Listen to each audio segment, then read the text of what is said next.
এই বিভাগে আমরা পরিবেশের গুরুত্ব এবং বুনিয়াদী শিক্ষায় এর আলোচনা করব। শিশুরা স্কুলে প্রবেশ করার সাথে সাথে জগৎ প্রসারিত হয়, তাদের বন্ধু হয়, তারা পরিবার বাইরের মানুষের সাথে করে এবং আরো অধিক অন্বেষণ করার মাধ্যমে প্রকাশ করে। আপনি কি মনে করেন একজন শিক্ষিকা শিশুদের ক্রমবর্ধমান কৌতূহল মেটানোর জন্য কাজ করেন? হ্যাঁ, অবশ্যই। শিশুরা যখন স্কুলে যাবে তখন শিক্ষক শিক্ষিকাদের ভূমিকা এবং শ্রেণীর পরিবেশ অত্যন্ত গুরুত্বপূর্ণ হয়ে ওঠে। ভৌত পরিবেশ সময় কোন বিষয়গুলি বেশি লক্ষ্য করা প্রয়োজন?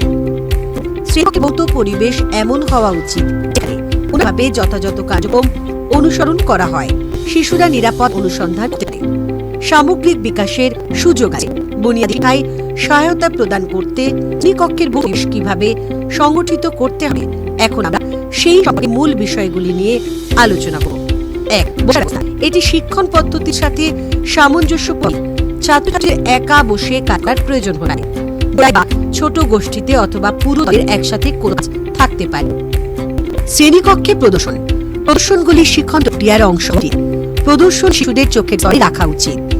বুনিয়াদী শিক্ষার সময় ভাষা অর্জনের উপর জোর দিতে শ্রেণীকক্ষে অক্ষর সমৃদ্ধ পরিবেশ থাকা গুরুত্বপূর্ণ, যেমন শব্দ দেয়াল, শব্দযুক্ত বস্তু এবং শ্রেণীকক্ষে পড়ার কোণ, যা পড়া এবং লেখার দক্ষতা বিকাশে সাহায্য করে। 3. শিক্ষণ কোণ। প্রাথমিক স্তরে এবং মাঝে মাঝে প্রাথমিক স্তরে শিক্ষণ কোণ তৈরি করা দরকার।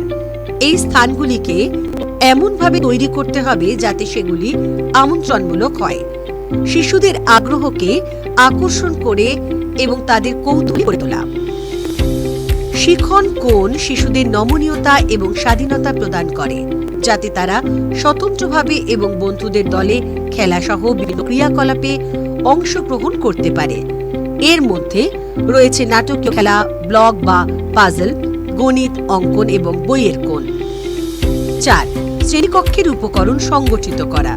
শ্রেণীকক্ষের উপকরণ, স্টেশনারি, বই, TLM ইত্যাদি সংগঠিত করা প্রয়োজন, যাতে সেগুলি শিশুদের চোখের স্তরে থাকে এবং তাদের কাছে সহজলভ্য হয়। 5. শ্রেণীকক্ষে শিশুদের কাজের প্রদর্শন। এটি মনে রাখা গুরুত্বপূর্ণ। শিশুরা যখনই নতুন কিছু তৈরি করবে তখনই শ্রেণীকক্ষে তাদের কাজের প্রদর্শন করতে হবে। এইগুলি নিয়মিত পরিবর্তন করা উচিত। আমরা শ্রেণীকক্ষে শিক্ষণের অপরিহার্য একটি দিক সম্পর্কে আলোচনা করব, যা প্রায়শই শিক্ষা গ্রহণ সম্পর্কিত মূল বিষয়গুলির বাইরে চলে যায়। সেটা হল শ্রেণীকক্ষের সামাজিক ও আবেগজনিত শিক্ষার পরিবেশ। শ্রেণীকক্ষের সামাজিক ও আবেগজনিত পরিবেশ দ্বারা আপনারা কি বোঝেন? সামাজিক ও আবেগজনিত পরিবেশ শ্রেণীকক্ষে ব্যক্তিগত ও সামাজিক মিথস্ক্রিয়ার মাধ্যমে তৈরি হয়। একদম ঠিক। এই সংযোগগুলি এমন একটি শিক্ষণমূলক পরিবেশ গড়ে তোলে যেখানে শিশুরা নিরাপদ অনুভব করে, স্বাধীনভাবে অনুসন্ধান করতে পারে, প্রশ্ন করতে পারে এবং ভুল করেও শিখতে পারে। সংক্ষেপে বলতে গেলে শ্রেণীকক্ষে সামাজিক ও আবেগজনিত শিক্ষার পরিবেশের মধ্যে রয়েছে নিরাপদ অভিব্যক্তি এবং অন্তর্ভুক্তি। প্রত্যেক শিশু যাতে ভয় না করে অংশগ্রহণ করতে স্বাচ্ছন্দ্য বোধ করে তা নিশ্চিত করা। ইতিবাচক সম্পর্ক এবং উৎসাহ। ইতিবাচক মিথস্ক্রিয়া দ্বারা বিশ্বাস গড়ে তোলা। শাস্তির পরিবর্তে অগ্রগতির দিকে মনোনিবেশ করা। মানসিক সহায়তা এবং সুস্থতা। শিশুদের মানসিক চ্যালেঞ্জগুলো মোকাবিলায় সহায়তা দিতে পারে। সংক্ষেপে বলতে গেলে শ্রেণীকক্ষে সামাজিক ও আবেগজনিত শিক্ষার পরিবেশের মধ্যে রয়েছে নিরাপদ অভিব্যক্তি এবং অন্তর্ভুক্তি। প্রত্যেক শিশু যাতে ভয় না করে অংশগ্রহণ করতে স্বাচ্ছন্দ্য বোধ করে তা নিশ্চিত করা। ইতিবাচক সম্পর্ক এবং উৎসাহ। ইতিবাচক মিথস্ক্রিয়া দ্বারা বিশ্বাস গড়ে তোলা। শাস্তির পরিবর্তে অগ্রগতির দিকে মনোনিবেশ করা। মানসিক সহায়তা এবং সুস্থতা।